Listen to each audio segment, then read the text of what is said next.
नमस्कार दोस्तों, हमारी आज की इस कहानी का नाम है मायके। बड़ी भाभी, सुना है आपका नया मकान बस बनने वाला है। अब तो जब अगली बार आऊंगी तो लगता है आपके पास अलग ही आना पड़ेगा। बुलाए तो गर्मी में मुझे। ममता अपनी भारी भाभी दीदी से बोली, लेकिन उनकी बोली में एक तंज था, या फिर शायद अपनी मायके को बढ़ता हुआ देखकर रोष।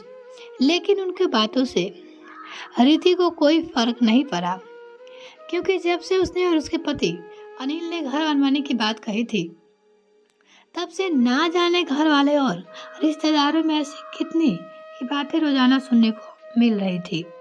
जब से वो दोनों अपना खुद का अलग घर बना रहे थे, 25 साल से रीति अपने संयुक्त ससुराल में ही रह रही थी। उसने 2 छोटे देवर थे और उसका परिवार। इतने सालों में वो अपने पैतृक मकान में ही रह रहे थे। सबका अपना अपना अलग अलग काम था, लेकिन एक घर में सब साथ रहते थे।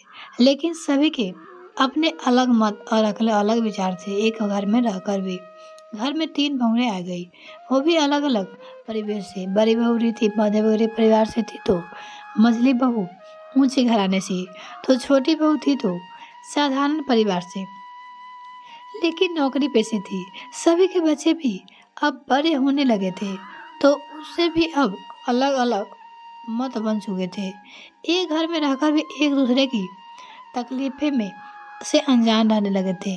कुल मिलाकर रिश्तों की ऐसी खिचड़ी बन चुकी थी कि जिसमें अब स्वाद नहीं आता था, क्योंकि सब एक साथ रहकर भी कोई किसी से मतलब नहीं रखता था। कभी खाने को लेकर बात बनती, तो कभी घर में काम को लेकर भी दोनों जेठानी देवरानी में बहस होती थी। और रोज रोज के चिक चिक से सास ससुर भी देख रहे थे, लेकिन परिवार को बंधे रखने का अहम ज्यादा परिवार था। किसी को एक पहल करनी ही थी, इसलिए इतने सालों बाद ही सही, लेकिन बड़ी बहू रीति ने कह दिया, अब इस घर में हम सबका गुजारा होना मुश्किल लगता है। मेरे बच्चे बड़े हो चुके हैं। वो अपने सबसे कहे थे कि वो अलग रहना चाहती है, और 5 सालों में उनकी शादी नहीं करनी है। इसलिए हमने सोचा है कि हम एक नया घर बनवाएंगे। इतना सुनते ही घर में सबका मुंह फूल गया। छोटी देवरानी बोली, भाभी, मुश्किल तो हमें भी होता है, लेकिन हम यदि ये बात कहते तो सब कहते कि आते ही घर बांट दिया। उसकी जेठानी देवरानी बोली। सास ससुर रोनी शक्ल बना के सबके सामने कहने लगी, हमें बड़े से ऐसी उम्मीद नहीं थी। हमारे जीते जी हमें अपने बच्चे ही अलग होते देखना पड़ रहा है। देवरों को शक था कि बड़े भाई ने उसे छिपाकर काफी पूंजी इकट्ठा कर रखी है, तभी तो नया घर बनवाने की बात कर रही है।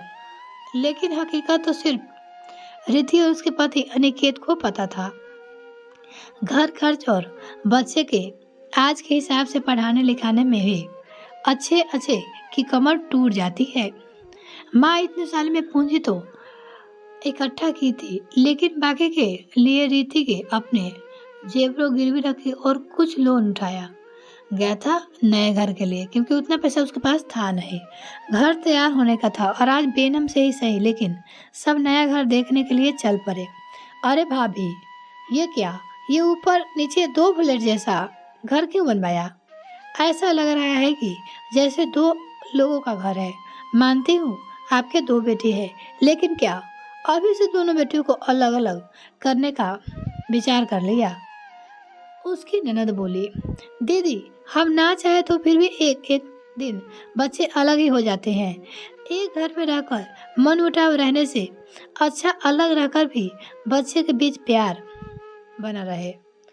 वो अपनी ननद से बोली, हमें पता है कि सभी माँ बाप चाहते हैं कि हमारे बच्चे साथ रहे, लेकिन साथ रहकर अलग होने से अच्छा है कि वो अलग रहकर भी साथ रहे।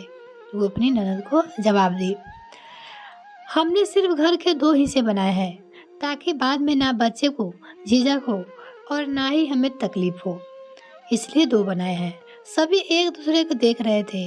जिसे घर तोड़ने का उलाहना दे रहे थे, वो खुद भी टूटी हुई थी, लेकिन आगे जाकर बिखरना नहीं चाहती थी। घर अलग होने देखता जा रहा था, लेकिन रिश्ते टूटते हुए देखना हर किसी के लिए दुखद होता है। घर से तो रिश्ते ज़्यादा मजबूती होना चाहिए। यह कहानी आपको कैसी लगी कमेंट सेक्शन में लिखना ना भूलें। वीडियो को देखने के लिए बहुत बहुत धन्यवाद। अगर आपने अभी तक चैनल सब्सक्राइब नहीं किया तो प्लीज़ सब्सक्राइब कीजिए तथा साथ ही बेल आइकन पर ताकि मेरे और वीडियो का नोटिफिकेशन सबसे पहले आपको मिल सके।